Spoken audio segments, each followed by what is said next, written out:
сега да видим какво представлява така и Кейн и Килиан Мбапе за своите отбори. Само въпрос Килиан Мбапе с 8 гола, колкото има и Лионел Меси, Мбапе с 3 асистенции също така. А днес ще гори голмайсторския приз преди мача на Аржентина срещу Испания утре. Ето Хари Кейн срещу Килиан Мбапе. Кейн става на крехки заедно с Белингъм, Мбапе тогава става. Очаквах Кейн да бъде тогава в интересни, защото голмайсторския приз е голяма индивидуална награда.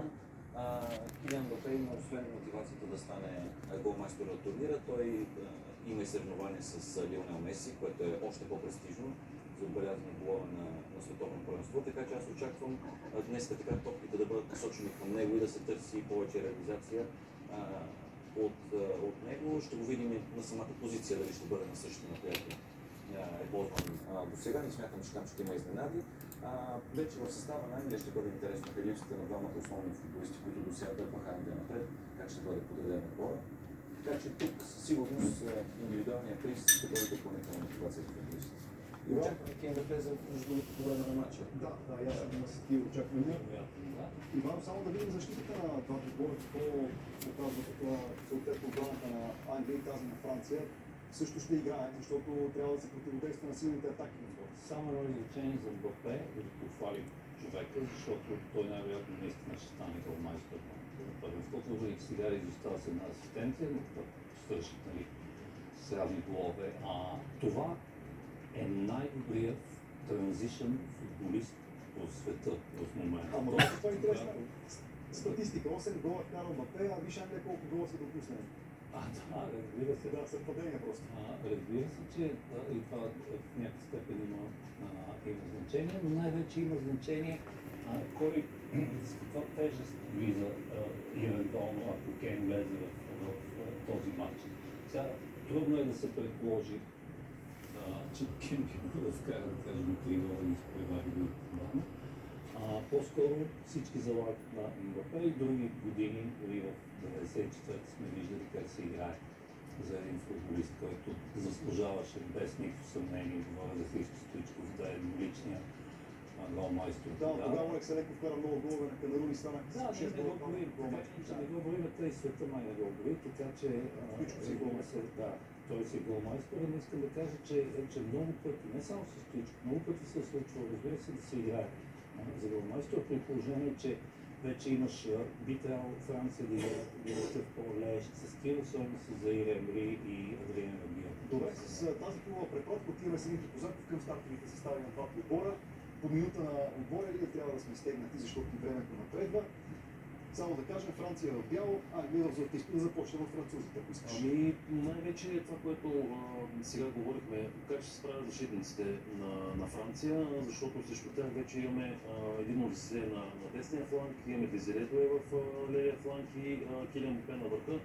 Тук вече при липсата на Дембеле очаквам да няма ротация между тези трима флангови играчи, най-вече Одисе и Дуе, а пък Мбапе да се играе на върха. При все, че така ще бъдат поставени крайните защитници на Англия под натиск, защото предполагам и очаквам Франция да притежава повече топка. Сега за мен друго и важно ключово в матча е тройката в средата на терена на Франция и на Англия, който ще наделее. От едната страна имаме Емери, Шерки и Рабио, от другата страна имаме Деклан Райс, Езе и Морган Роджерс. При все, че и двамата са така по-офанзивни, важно е кой ще владее средата на терена, а оттам притежаването на топката. Очаквам да има също проблеми в крайните защитници на Франция, защото с Тео Ернандес и с Мало Густо вече имаме това, което и говорихме и с колегите в студиото, имаме вече бързи хора в лицето на Букайо Сака и на Маркъс Рашфорд, където наистина има добри флангови атаки с подкрепата и на Джаред Клонса, и на Джон Спенс, могат да имат големи проблеми петлите в дефанзивния си вал в крайните защитници, но очаквам поне в началните минути Франция да доминира в матча и да притежава топката и поставя Англия под напрежение. Добре, благодаря ти много за този хубав анализ. Сега правим кратка рекламна пауза и след това е време за прогнозите.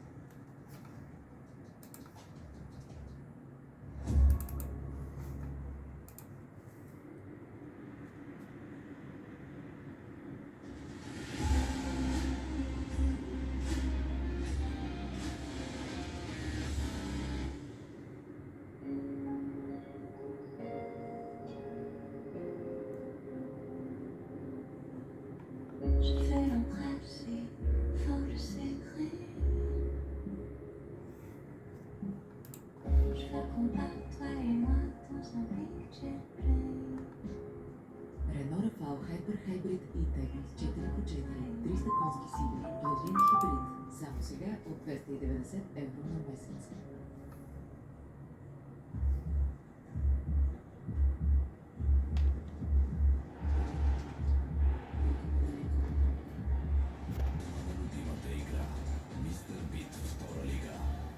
With football, we're a nation. Elle serait la plus grande du monde. Não importa onde estejas. No matter who you are, Tu t'appassiones al fútbol.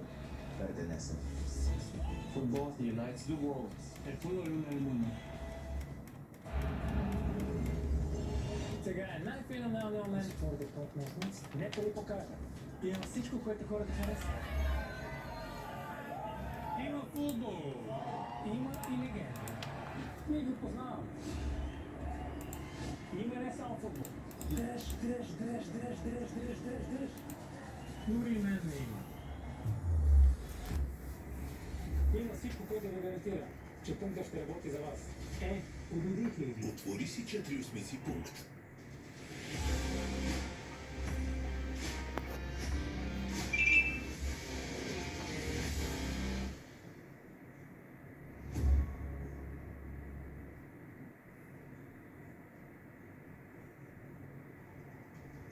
Оживени дискусии вървят тук в нашото студио, какво ще става на матча между отборите на Англия и Франция с препратка назад на времето, но нямаме такова и затова е редно да дадем прогнозите за този двубой. Започваме от Милен Радоканов. 2-0 за Франция. Добре, Елия? 3-2 за Франция. Добре, и тук само за Франция. Стояне, ще развалиш ли стъпването? Аз имах успех, като ползвах Жокер от приятел, така че пак сега ще ползвам Жокер от приятел. Той ми каза 3-1 или 2-0 за Франция. Леро Беканов каза 2-0, нали? Така че аз взимам 3-1 за Франция. Добре. 3-1 за Франция. Не записваш. Не, слушам ги внимателно. Добре, запомням ги. добре. Да. Аз сега ще направя сложна прогноза, за да могат всички да са щастливи.